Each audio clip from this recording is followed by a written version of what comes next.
시청자 여러분 안녕하셨습니까? 주님과 함께 5분 묵상의 시간을 갖겠습니다. 오늘은 열왕기상 12장 말씀을 묵상합니다. 본문은 르호보암과 여로보암이 등장하는데 이스라엘의 분열에 대하여 기록한 말씀입니다. 과중한 세금과 노역을 견디지 못한 백성들은 솔로몬의 아들에게 선처를 요구하나 르호보암은 이를 무시하였습니다.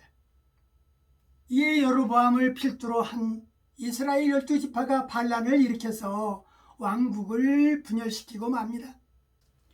르호보암이 41세에 왕위에 오르자 북쪽 10지파 동맹은 세겜에서 르호보암과 협상을 요구했습니다. 이때 10지파 동맹의 대표자는 여로보암이었습니다.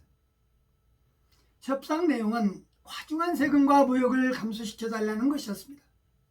솔로몬은 그의 통치 발련의 아들에게 하나님 중심으로 나라를 이끌어가도록 교훈하지 않고 쾌락과 향락에 빠져서 타락하게 되어 백성을 사랑하는 것보다는 자신의 부귀영화를 위해서 흑사시켰을 것입니다. 르호보암은 노 신하들의 지혜로운 조언보다는 젊고 교만한 신하들의 조언을 받아들여서 결국 이스라엘은 분열의 위기에 처했고 하나님은 르호보암과 과오를 통하여 솔로몬의 우상숭배로 언약을 깨트린 죄를 징계하셨습니다. 솔로몬이 세상을 떠나자 이스라엘은 유다와 이스라엘로 나누어졌습니다. 남유다 지파는 솔로몬의 아들 르호보암이 왕이 되었고 북이스라엘의 왕은 애굽으로 망명 떠났던 느바의 아들 여로보암이 왕이 되었던 것입니다.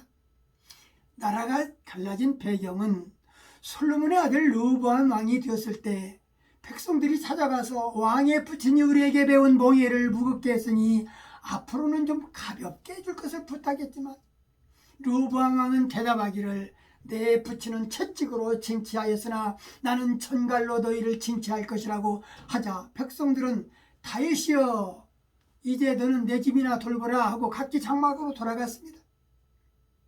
더 이상 너는 안 보겠다라는 것입니다. 말씀을 묵상하면서 아들은 아버지를 닮는다라는 말은 옳게 살아야 한다는 내용의 친숙한 금연이 생각납니다. 한 아들이 어떻게 성장할 것인가를 보기 원한다면 그 아버지의 삶을 살펴보라는 말이 있습니다. 그러면 대개 그의 답이 나온다는 것입니다.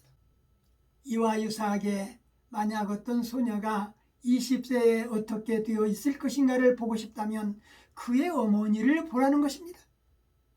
부모가 자식에게 끼치는 영향은 아무리 강조해도 지나치지 않는다 할 것입니다. 아이들은 흉내를 잘 내는 존재로서 태어납니다. 그리고 태어나는 순간부터 그들 주위에 있는 다른 사람들을, 특히 부모들을 모방하게 되는 것입니다. 아이들의 삶 속에서 적당한 훈계는 그래서 매우 중요한 것입니다. 우리는 영적 거울을 들고 우리들의 삶이 자녀들에게 어떻게 비춰질지 생각하는 시간이었으면 좋겠습니다. 솔로몬 왕의 아들 르호보암은 아버지를 바라보며 무엇을 배웠을까요?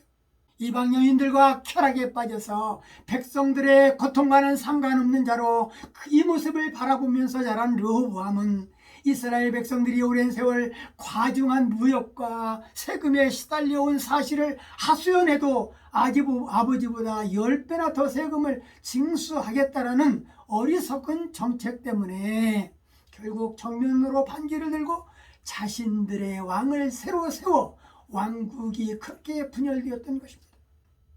새로 탄생된 여로보암은 북이스라엘 왕이 되었지만 하나님을 의지하지 못하고 마음이 초조했습니다.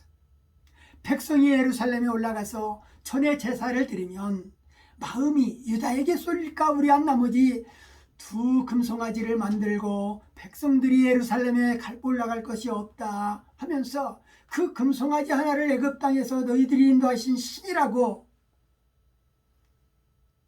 하나는 베델에 두고 하나는 단에 두었습니다.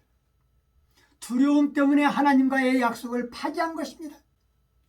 여로보암은 하나님이 솔로몬의 죄악을 징계하기 위하여 사용되신 도구였지만 그 역시도 우상숭배를 일삼고 하나님의 징벌을 받았습니다. 하나님의 약속을 어길 때에 불행을 자초하게 되는 것입니다. 하나님은 시건치 않으시는 분이시기에 대가를 치르게 하십니다. 하나님과 멀어지는 삶은 결국 멸망하는 길입니다. 하나님의 자녀에게 있어서 하나님과 약속은 가장 중요하다 할 것입니다. 그 약속 이행 여하에 따라서 복과 저주가 교차하기 때문이라는 사실을 전하 시청자 여러분들은 잊지 않도록 해야 할 것입니다. 오늘 말씀 여기까지입니다. 시청해 주셔서 대단히 감사합니다. 내일 다시 뵙겠습니다. 안녕히 계십시오.